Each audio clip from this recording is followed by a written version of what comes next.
What do you know for sure walking in here today? Well, what I write about in the book is what I know absolutely for sure is that if you choose to have a positive attitude in life, you're going to be happier. And not only that, perhaps even more importantly, the people around you will be happier too. And that's, of course, colleagues at work and family. So I Well, know that for sure. there's a story you described. This I related to this, and I thought, no, I couldn't do that. You drive home, tough day, then fighting, or things going wrong. All hell's broken loose at work. You drive into the garage and sit there for a moment and say, I've got to get my head together and take a positive attitude in there, because the temptation is to go in and shout at the kids who haven't done the dishes and haven't done their homework. Could you really do that? What's the self-discipline that allowed you to do that?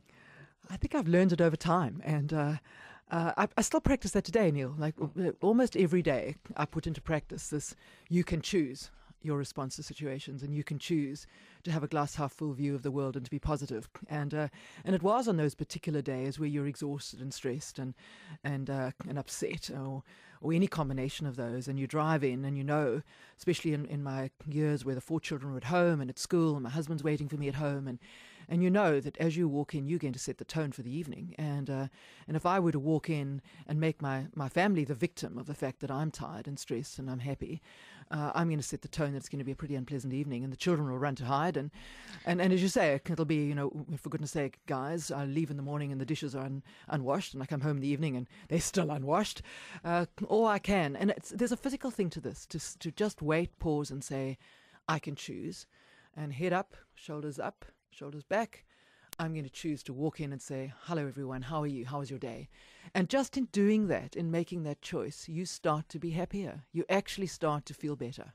It's an amazing thing. I did see a survey the other day where the general assessment was anybody earning over $600,000 was obscenely overpaid. That was from the survey of the general public. You were reported at one stage as nudging 12 million. Were you obscenely overpaid? Probably, Neil. You feel guilty about it? Oh, look, these are sorts of things. I never really paid any attention. In fact, all through my career, never really had much of a handle on exactly what the level of my remuneration was.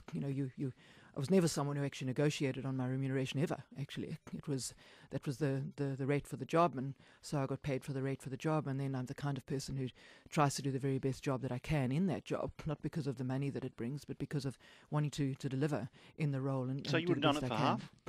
Absolutely. Amazing. You've got extraordinary experience with the world of international finance. Where's the world headed, do you think? Where are we going? Look, we're still grappling with the implications and consequences of the financial crisis. I mean, these financial crises take a long way to work through. And so we've had so much stimulus into the world economy, as you know. And so interest rates really, really low. And economy is still struggling in lots of ways. And then, of course, we have the massive changes that technology are bringing into this world. And there's so many great opportunities that are emerging out of technology.